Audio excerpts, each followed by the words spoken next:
Each state offers its own 529 savings plan, and while the platform may vary, they all essentially serve the same purpose.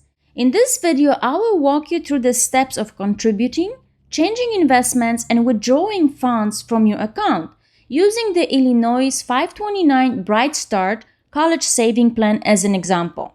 If you live in Illinois, go to brightstart.com and log in. If you don't have an account yet, select Open an Account. BrightStart and many other state plans let you start the 529 plan with either $0, $25, or up to $250 in initial contribution. Once you log in, you will see all the accounts that you have in BrightStart. I have 2 children, which is why I have 2 accounts. However, you also have an option of having a single account that you can use for multiple children by simply changing the beneficiary. Under Beneficiary, you have a child's name listed who is designated to receive the 529 plan funds for education. The owner refers to the account holder, the person who opened the account. In my case, it's me. The current balance represents the present value of your account. It's subject to fluctuation based on how aggressive are your investments and the current market conditions, like with any other market investment. The basis or the amount you have contributed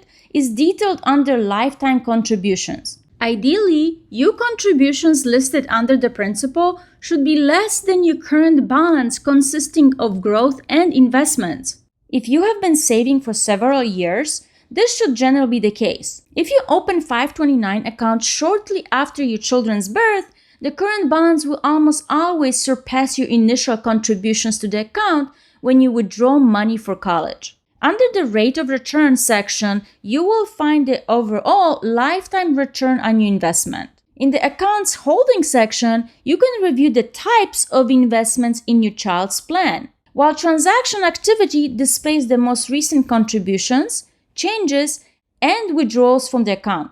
At the top, you will find the total account value of your BrightStart account, so in our case, the total of the 2 529 plans. You also have here your year-to-date contributions, withdrawals, as well as your lifetime amounts for each. I can choose to contribute to a specific account or select Transact Online on the left and then choose one of my children's accounts. Within this section, you have 3 choices: contribute, withdraw, or change your investments. To fund your 529 plan, select Contribute option. Here you can enter the amount you want to add to your account. If you have previously saved your bank account information for the transfer, it will appear here.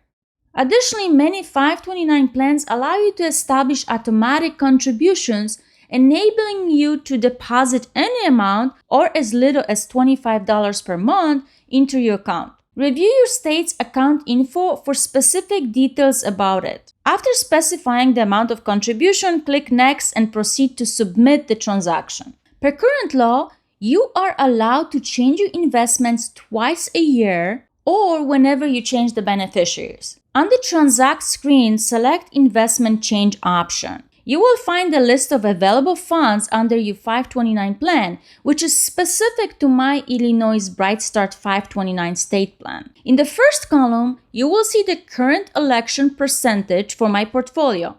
In my case, I have chosen to invest entirely in age-based funds. This means the investment mix adjusts based on beneficiary's age. As the beneficiary approaches college, the mix becomes more conservative. The next column allows you to modify the allocation of your funds among your various options. I can change my 100% investment from one fund to 2 investments at 50% each or any other allocation. Make sure you review the prospectus and rate of return for the funds you consider investing in. Then click Next and submit your choices. To withdraw money from 529 plan and pay education expenses, select the Withdraw option on the Transact screen. Specify whether the withdrawal is for qualified or non-qualified education expenses. Qualified expenses include tuition, room and board, books, supplies, computers, etc. You can also use these funds to pay for trade schools and certifications, so not only college. Additionally, since 2017, some states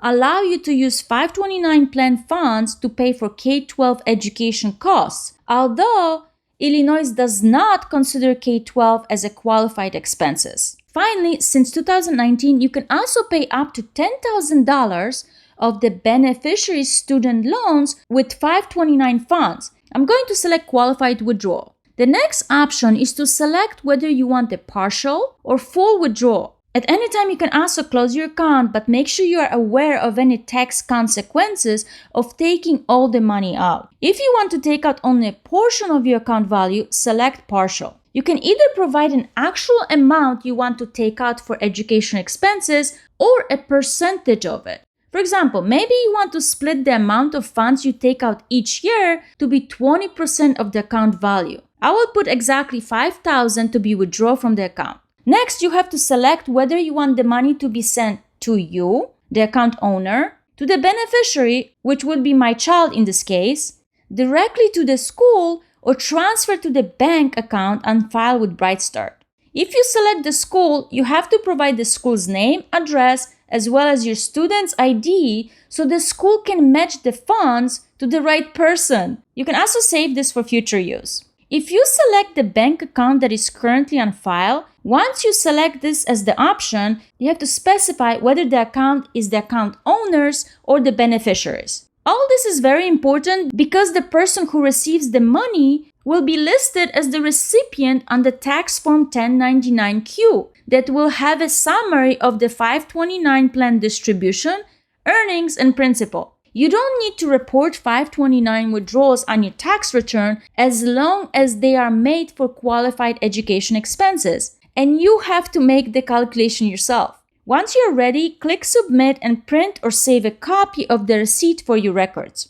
If you want to see summary of all your contributions and withdrawal transactions, select Transaction Activity. Especially when you're withdrawing funds, it may take few days before the transaction is processed and you will see a pending note next to the transaction. Thanks so much for watching.